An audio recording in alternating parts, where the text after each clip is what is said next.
According to the Chinese zodiac, 2023 is the year of the rabbit. I'm here today to tell you that 2023 is in fact the year of the RPG.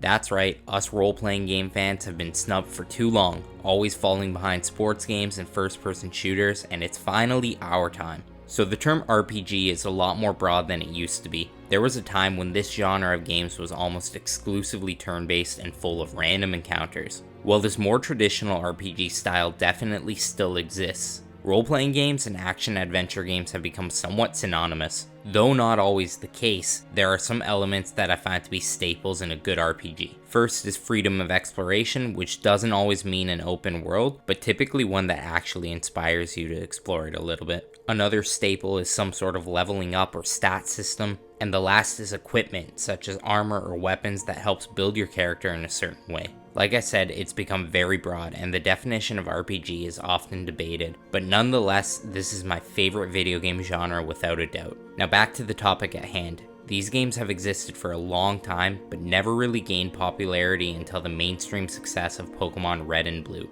In my opinion, the Pokemon games are one of the best introductions if you are new to this genre, because they have a lot of core RPG mechanics, but are straightforward and relatively easy to play. My girlfriend's introduction to the genre was actually Pokemon Violet last year, and now she has over 100 hours on Diablo 4. Great success.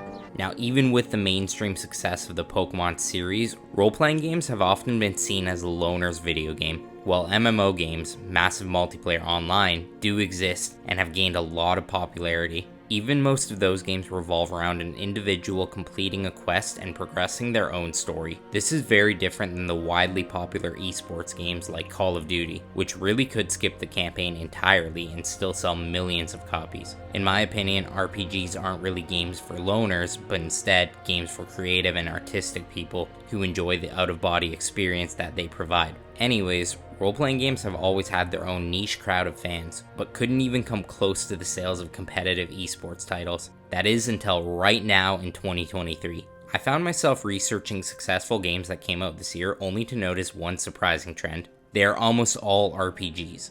I made a video a few months back talking about how 2023 is the best year for gaming in a long time, but now I understand why I felt that way as a massive RPG fan. The Legend of Zelda Tears of the Kingdom released near perfect reviews back in May. This is a prime example of a game that walks the line between RPG and action-adventure, but without a doubt it is full of RPG mechanics. Another game that walks that fine line is Final Fantasy XVI, which also came out around that time.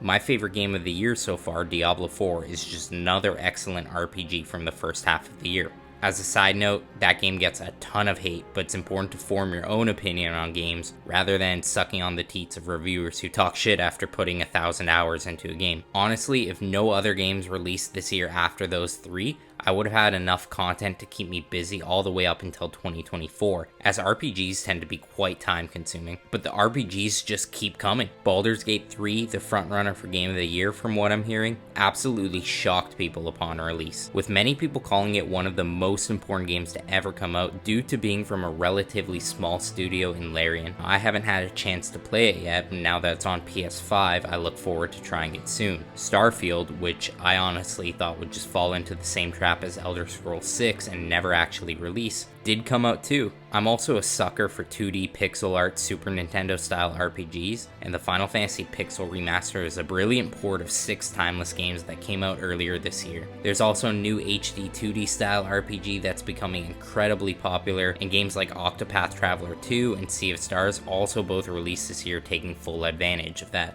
On top of all of this, before the end of the year, we are also getting a full remake of Super Mario RPG for the Nintendo Switch, which I'm beyond excited for. Now, two things that make me extremely excited for the future of gaming are the amount of RPGs that are coming out right now, and the use of RPG mechanics in non-role-playing games. A perfect example of this is Street Fighter 6, which came out earlier this year. Now, it's a side-scrolling fighting game, but it does have an RPG-like story mode to it. So the whole point of this video was simply to reflect upon how good of a year it's been for RPG fans, and to kind of highlight some of the amazing games that released this year. Every game that I mentioned in this video received generally positive reviews upon release, and that just makes me super stoked to see since they've all been RPGs.